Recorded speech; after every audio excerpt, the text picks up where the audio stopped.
and the situation in Ukraine surrounding the Ukrainian crisis.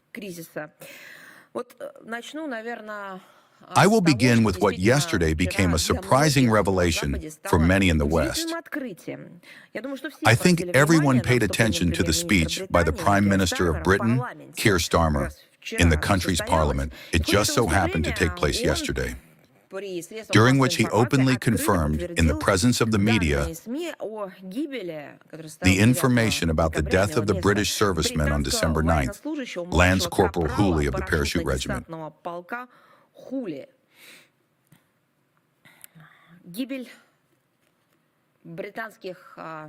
The death of British subjects undoubtedly is within the area of responsibility of the British leadership.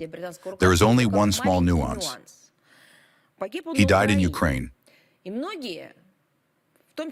many, including in Britain and other Western countries, began to ask the question, what was he doing there? The presence of British military personnel in Ukraine has been a fact for a long time. It's no secret to anyone. Only again, one small nuance. This is not a secret for those who were prepared to perceive any truthful information. We have been talking about this from the very start. We were talking about this even before 2022, about the provocations carried out by the British government in Ukraine, around it, and in relation to our country. Well, after 2022, we stated directly that Britain is involved in the conflict in Ukraine and in all the events that accompany it. We noted its involvement not simply on the side of the Kiev regime, but involvement in the terrorist attacks and extremist actions undertaken by the Kiev regime and its thugs.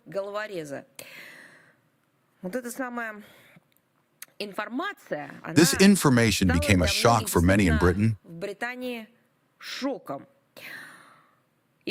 Once again, I repeat, the presence of British military personnel in Ukraine should not be a secret to anyone. And if we are going to hear and see these surprised exclamations, it will testify to the fact that propaganda is raging in Britain, which does not allow British subjects to know the truth about their own compatriots. Here is what is interesting. We have repeatedly heard from official figures in London that allegedly British subjects serving as military personnel are present in Ukraine, but supposedly they are performing only a limited range of tasks, literally a direct quote, including guarding the British diplomatic mission in Ukraine, training and equipping the armed forces of Ukraine. They say that they are not allowed to do anything else bad. However, the aforementioned statement by Starmer put everything in its place. This is the first time that the British authorities have publicly confirmed the fact of the death of their active duty servicemen during the Ukrainian conflict. At the same time, the head of the British cabinet pompously declared that this so-called Hooley had allegedly been helping Ukraine in its struggle for freedom. We would like details from them. These details will undoubtedly emerge, but London must honestly admit what exactly was this so-called Hooley of theirs doing there. It gives the impression that perhaps someone there in the United Kingdom has begun, carefully preparing their country's public opinion. The public opinion in Britain for military losses in Ukraine, losses that will be impossible to simply conceal and hide any longer. Yes, and on this topic, the government of Britain will have to begin speaking with its subjects. I know perfectly well how they do not want to do this on other topics, such as, for example, the crimes of the British in Afghanistan. But we see that over time they are forced to respond to numerous, not only questions, but already requests from law enforcement agencies.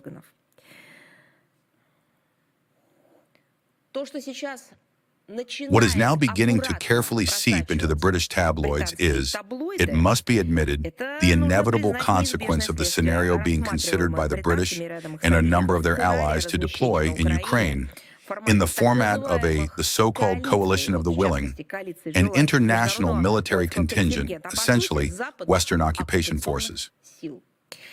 It is noteworthy that against this background, the British media are saying exactly that. And they are saying, a direct quote from the same source, the first British active duty serviceman has died in the Ukrainian conflict.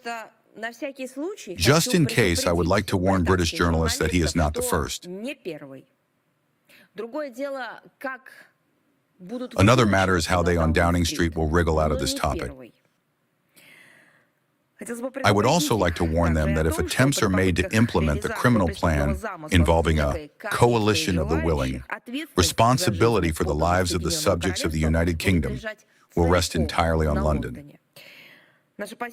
Our position is well known. Any foreign contingents in Ukraine will be regarded as legitimate targets for the armed forces of the Russian Federation.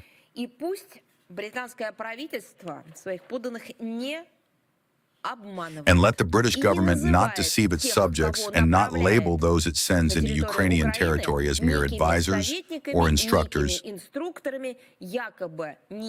who allegedly have no connection or relationship whatsoever to the state of Great Britain. No, this is not true. They have connection in the most direct relation. They carry out the direct instructions of the British government in the corresponding British structures and agencies for carrying out sabotage acts, terrorist attacks, extremist tasks. That is their job. And the client is, of course, official London.